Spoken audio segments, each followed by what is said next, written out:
Brand new edition of Max Talks Box Office here on Max Talks Movies. My name is Max Dinnenberg, and today on this edition of Max Talks Box Office, we're going to break down this past weekend's domestic numbers, which was October 17th to the 19th, 2025. Look at the overall numbers, domestic and worldwide. Preview the upcoming movies that are hitting theaters this weekend. So, welcome back, everyone, to Max Talks Box Office here on Max Talks Movies. If you're new guys to the channel, please hit that subscribe button. We're trying to hit 400 subscribers by the end of the year, so please hit that subscribe button and ring that bell. Comment down below. What are your guys' thoughts on the box office of this past weekend? What did you see in theaters? What are you gonna see in theaters? Let me know down in the comments section.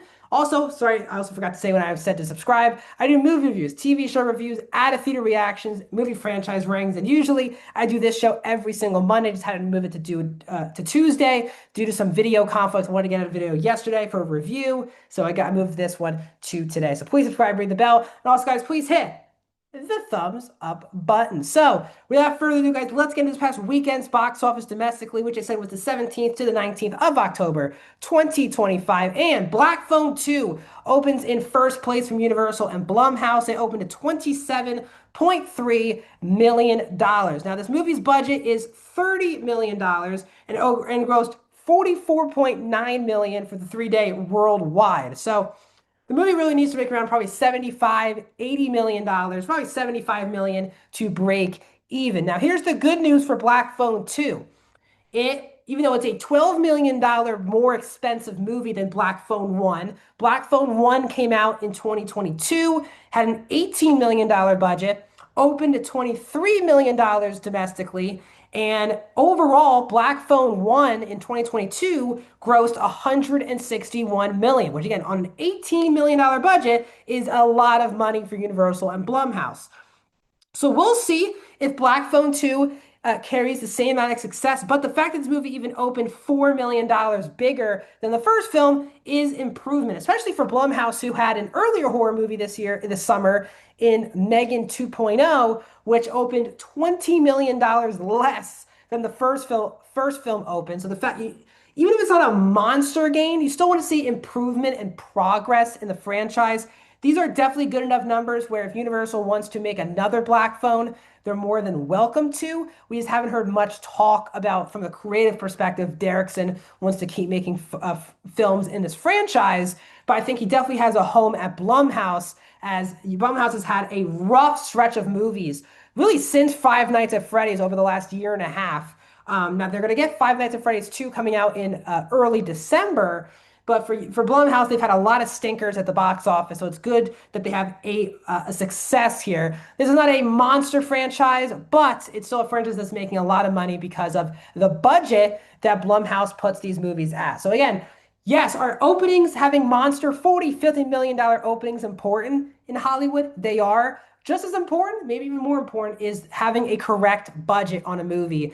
And Black Phone 2, while more expensive than the first film, just not by enough, and it made more money. So good news for Black Phone 2. On the opposite end, awful news for Tron Ares, which is in its second weekend. It dropped a massive 67%, 11.1 million. It is up to 54.5. This movie has been a utter disaster from a box office perspective. Tron Ares, reports were this week it will lose Disney $130 million. Again, the movie cost 180 before advertising, and there were a lot of advertisements for this movie. Reports are Disney might put this franchise back on ice. Again, the first film came out in 1982. Disney didn't make a sequel until 2010. And then it's taken 15 years after that film to get the third entry into the Tron franchise. Feels like this era of Tron films is over with this like linear story. I think if Disney ever brings back Tron back to the big screen in 10, 15, 20 years, it will probably be a reboot of the franchise with new characters and a new mythology. But bad news, Jared Leto is also going to be the lead of the Masters of the Universe movie, which is coming out, if I'm not mistaken, next year. Will that hurt that franchise as well? So we'll see. A lot of things did not go right for this movie. And it's disappointing because I am a big fan of the franchise. And it's sad that it seems like outside of its ride at the Disney parks, from a movie perspective, most people don't seem to be that interested in the Tron brand. Good fortune opened to $6.1 million this past weekend. This movie comes from Lionsgate. Not the greatest opening. The budget for this movie is $30 million, so same as Black Phone 2. So again, it would have to make around 75 to break even theatrically. This will probably be, for me, for sure, be a money loser at the box office. I think they thought Keanu Reeves would be a much bigger draw because again, Aziz Ansari, as much as I love him, was a part of a lot of controversy 6, 7 years ago with an allegation. They were all allegations, like nothing to court, just some things that came up. It kind of went away. But he's still in the limelight of, I guess, a scandal, even though it didn't seem like that came to pass. But I think what this movie was promoted on was more on Keanu Reeves and Seth Rogen than Ansari, who was the writer, director, star of the movie. But again, outside of John Wick and Matrix, Keanu has never been the biggest draw at the multiplex as a lead. And Seth Rogen's far from being the lead of this movie as well from a marketing perspective.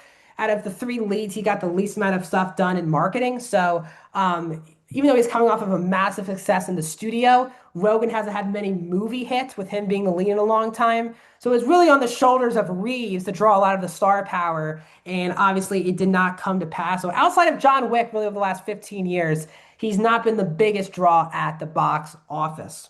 One Battle After Another is in its fourth weekend. It dropped only 43%, 3.8 million, 61.7 million. This movie, yes, will still be a money loser theatrically. Still, the holds are quite solid. The movie is staying in the pop culture zeitgeist, at least in the awards film zeitgeist, which I'm following. I'm going to make tons.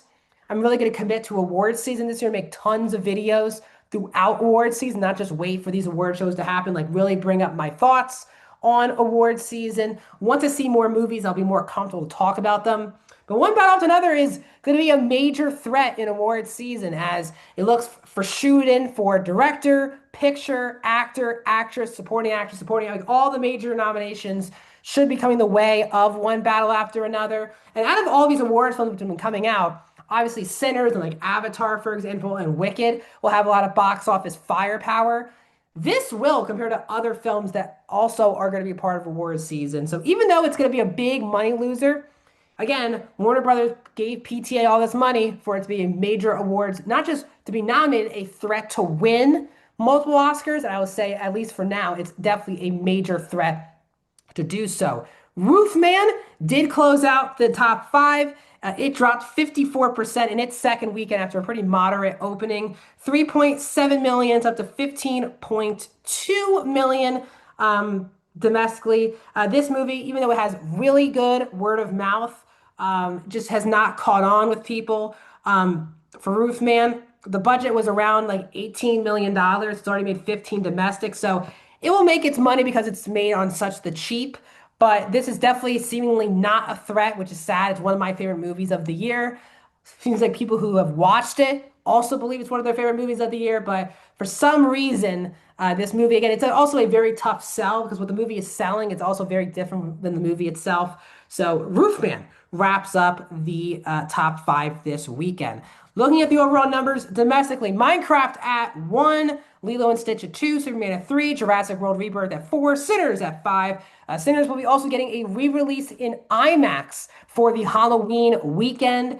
So we'll see if Sinners continues to climb up the charts. Fantastic Four First Steps at 6, How to Train Your Dragon at 7, Captain America Brave New World at 8, Mission Impossible Final Reckoning at 9, Thunderbolts is at 10. When we look at the worldwide numbers, Lilo and Stitch, only $1 billion movie from America this year. It's at number 2. Minecraft at 3. Jurassic World Rebirth at 4. Demon Slayer at 5. How to Train Your Dragon at 6. F1 at 7. Superman at 8. Mission Impossible at 9. And Fantastic Four at 10. We haven't seen much change in the domestic and worldwide numbers in really honestly a couple of weeks. So hitting theaters, guys, this weekend, we got a couple movies hitting theaters this weekend. This originally was going to be the release date for Mortal Kombat 2, but it got pushed to early May of next year.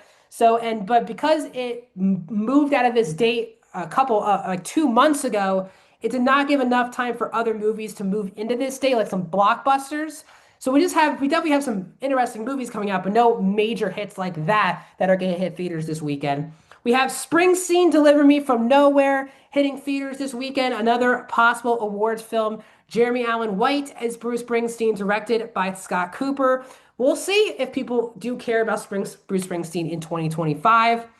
Also hitting theaters, the interesting one from a box office perspective is Regretting You. This is the new movie starring McKenna Grace, Mason Thames, Allison Williams, and Dave Franco. This is the second film now based on a Colleen Hoover novel. Obviously, the first one was It Ends With Us. Huge success. A lot of it due to the behind the scenes BS that was going on, which led to people kind of wanting to see that movie in theaters. So we'll see if there's more interest in Colleen Hoover's books. Her third movie based on a book it already had a trailer come out today, so it doesn't seem like anyone's stopping with her, but we'll see if Regretting You is at all a semblance of a success as It Ends With Us was 2 years ago. And also hitting theaters is another anime movie, Chainsaw Man, the movie. We'll see if that also makes a dent in the box office. And then Begonia, an awards movie starring Emma Stone and Jesse Plemons, is hitting limited release this weekend, which means it's under 1,000 theaters. Next weekend, it will hit wide release for Halloween weekend. So limited release. And then also, Shelby Oaks hits theaters this weekend. That's a new film from Chris Stuckman, who is honestly the critic who got me in to wanting to be a movie critic. He has his directorial debut, Shelby Oaks, also hitting theaters this weekend. It got distributed by Neon, Mike Flanagan producing it. So we'll see if that movie also makes some ground at the box office. So what are you guys' thoughts, guys, on the box office? Let me know down in the comment section. Like the video, subscribe to my YouTube channel, and I'll see you guys in another video very soon.